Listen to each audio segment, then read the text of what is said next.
یوں ارشاد فرماتا ہے، اے رسول کیا آپ نے نہیں دیکھا ان لوگوں کو جنہوں نے اپنی خواہشات کو اپنا خدا بنا لیا ہے، اپنی خواہشات کو اپنا معبود بنا لیا ہے، جو وہ چاہتے ہیں اسی کے پیچھے بھاگتے ہیں، اس کی عبادت کرتے ہیں۔ اور اللہ تعالیٰ فرماتا ہے، اے نبی کیا آپ ایسوں کی سفارش کریں گے اور ایسوں کے آپ وکیل بنیں گے جو اپنے خواہشات کے پجاری ہیں؟ اور اللہ فرماتا ہے ان میں سے تو اکثر ایسے ہیں کہ انہیں عقل نہیں ہے، وہ جانوروں سے بھی بدتر ہے، جو اپنے خواہشات کے پیچھے بھاگ رہے ہیں۔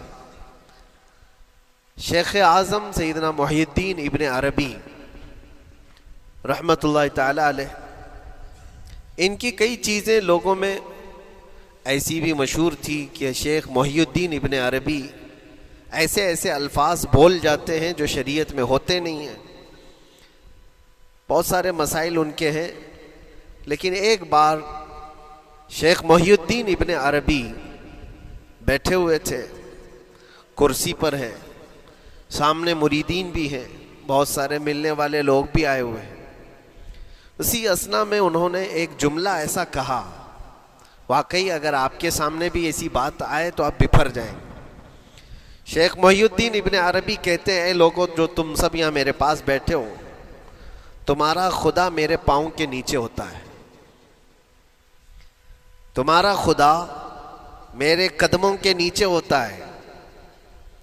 سب ظاہر سی بات ہے، جیسے ایسا جملہ سنا تو اٹھ کر کے لوگ بھاگنا شروع ہو گئے کہ آدمی کافر ہو گیا۔ شیخ اعظم ہیں یہ حضرت محی الدین ابن عربی، جن کی بہت ساری کتابیں ہیں، تصوف میں آپ کا ایک بہت بڑا باب ہے۔ لوگ اٹھ کر کے ادھر سے ادھر چلنے لگ گئے کہ ایسے ایسے جملے بول رہے ہیں، یہ محی الدین ابن عربی کو ہو کیا گیا؟ خدا پیروں کے نیچے ہوگا؟ کفریہ جملہ ہے۔ سب تو چلے گئے، دو باقی رہ گئے جو مخصوص مریدین میں سے تھے۔ انہوں نے کہا کہ حضور جو جملے سنے ہم کو بھی کانوں پر یہ وزن لگ رہے ہیں، لیکن کیوں کہا آپ نے ایسا؟ اس کا کچھ معنی ہے؟ آپ جیسے عظیم المرتبت بزرگ سے ایسا جملہ کیسے ممکن ہے؟ انہوں نے فرمایا کہ ان سب کو بھی تو یہ پوچھنا چاہیے تھا میرے بولنے کا مطلب کیا ہے۔ فوراً بدگمانی کیا اور بھاگ گئے۔ تم دو باقی رہ گئے، میں بتاتا ہوں کہ میں نے یہ جملہ کیوں کہا تھا۔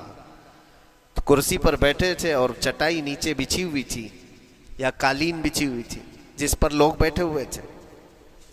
آپ نے اپنے ان دو مریدین سے کہا یہ چٹائی اٹھاؤ۔ چٹائی اٹھائی تو دیکھا وہاں پر سونے کے چاندی کے سب سکے رکھے ہوئے تھے جو شیخ محی الدین ابن عربی کے پیروں کے نیچے تھے۔ کہا وہ جتنے آئے تھے وہ اسی کی عبادت کرتے تھے، اس لیے میں نے کہا کہ تمہارا خدا میرے پاؤں کے نیچے ہوتا ہے۔ وہ خواہشات کے پجاری ہیں، میں نے اللہ نہیں کہا۔ اللہ رب العزت وہ قادر مطلق ہے، میں نے کہا جس کی تم عبادت کرتے ہو، جس کو تم خدا بنائے رکھے ہو، وہ میرے پیروں کے نیچے ہوتا ہے۔ اور حقیقت ہے میرے عزیزوں، جنہوں نے خواہشات کے پیچھے بھاگنا شروع کیا، در حقیقت وہ اپنا خدا بنا چکے ہیں ان کو۔ کیا ایسا نہیں ہوتا ہے کہ جو بندہ ضدی طبیعت کا ہوتا ہے، چاہ لیتا ہے کہ یہ مجھے چاہیے تو چاہیے، یہ مجھے چاہیے تو چاہیے؟ یہ جو ضد ہے اپنی خواہش کو پوری کرنا، یہاں پر کہا گیا ہے کہ وہ اپنی خواہش کی عبادت کر رہا ہے، اس کے پیچھے بھاگ رہا ہے۔ اسی لیے اللہ کے نبی صلی اللہ تعالیٰ علیہ وسلم کی ایک حدیث میں آپ کو سناؤں۔ حضور اکرم صلی اللہ علیہ وسلم ارشاد فرماتے ہیں، لا یؤمن احدکم حتی یکون ہواہ تبعا لما جئت بہ۔ تم اس وقت تک پورے مومن نہیں ہو سکتے جب تک کہ اپنی خواہشات کو میری مرضی کے مطابق نہیں بنا دو گے۔ حضور کے قدموں میں لا کر اپنی ہر خواہش کو قربان کرنا ہو۔ یہ نہیں کہ میری چاہت تو ایسی ہے، میں خواہش ایسی رکھتا ہوں لیکن شریعت ایسا کہتی ہے۔ یہ جب ٹکراؤ آیا تو سمجھ لو کہ تمہارے اندر ایمان آیا ہی نہیں ہے، تم مومن نہیں ہو۔ مومن وہ ہے جہاں دنیا کی ساری خواہشات وہ حضور کے قدموں پر قربان کر دیتا ہے، اس کی اپنی کوئی خواہش نہیں ہوتی۔ اسی لیے میں اکثر یہ کہتا ہوں ان نوجوانوں سے جو جن کو کچھ نصیحت کی جائے تو کہتے ہیں کہ مولانا ہماری لائف ہے، ہمیں انجوائے کرنے دی جائے. یہ ابھی تو ہماری لائف ہے، ہماری اپنی لائف کو ہمیں انجوائے کرنے دیا جائے. نادان، کس نے کہا کہ تیری اپنی لائف ہے؟ تیری لائف ہے کہاں؟ زندگی یہ نہیں کسی کی کسی کے لیے، زندگی ہے نبی کی نبی کے لیے. اور نہ سمجھ مرتے ہیں زندگی کے لیے، ارے جینا مرنا ہے سب کچھ نبی کے لیے.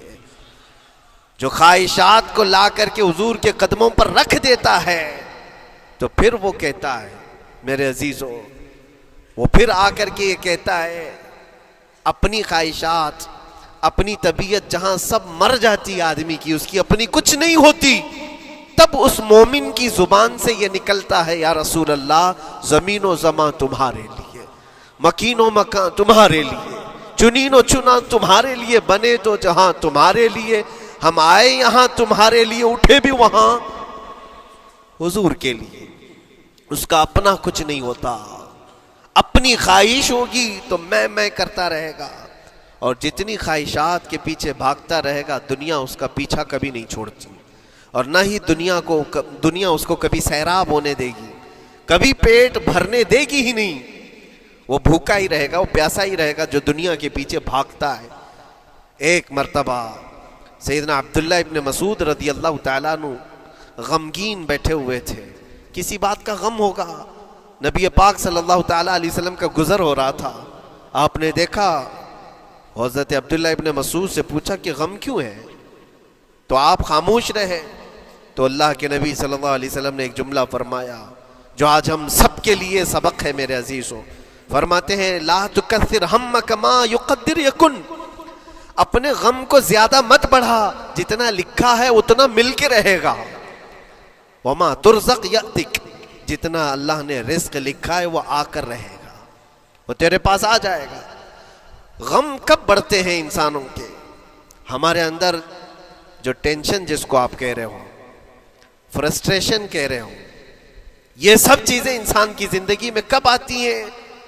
جب یہ اپنی لو اور اپنی خواہشات دنیا سے لگاتا ہے. خالق سے اگر لگاتا ہے تو پھر اس کے غم نہیں بڑھتے، بلکہ غموں کا مداوا ہے. اسی لیے بزرگوں نے فرمایا کہ اگر ٹینشن فری جینا چاہتے ہو تو انسانوں سے امیدیں کم کر لو، اللہ کی ذات سے یقین بڑھا لو، اس کی ذات سے یقین بڑھاؤ. ہم نے دیکھا ہے اپنی زندگی میں جس سے ہم ملتے رہے، جس سے کچھ خواہشیں رکھتے رہے یا جس کے متعلق کچھ امیدیں وابستہ کر رکھی، یہاں امیدیں ٹوٹ جاتی ہیں، پھر انسان کا غم بڑھتا ہے، انسان مغموم ہو جاتا ہے. اللہ کی ذات سے جو وابستہ ہوا اور وہاں جو آس لگایا وہ ہر دن بشاشت کے ساتھ جیتا ہے، یقین کے ساتھ جیتا ہے. اسی لیے میرے عزیزوں، یہاں جس نے بھی اپنے خواہشات کو دنیا کے ساتھ لگایا ہے اسے کم کرنا ہے. لا تکثر ہمک ما یقدر یکن، اللہ کے نبی فرماتے ہیں اپنے غموں کو زیادہ مت کر، جتنا لکھا ہے اتنا تجھے مل کر رہے گا.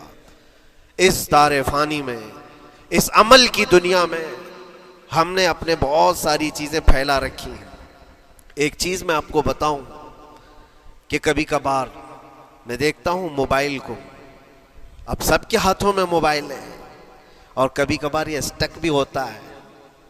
اچھی کمپنیوں کے موبائل بھی اسٹک ہو جاتے ہیں، یا تو کبھی بہت زیادہ بیٹری گرم ہو جاتی ہے اور موبائل بھی گرم ہونے لگتا ہے.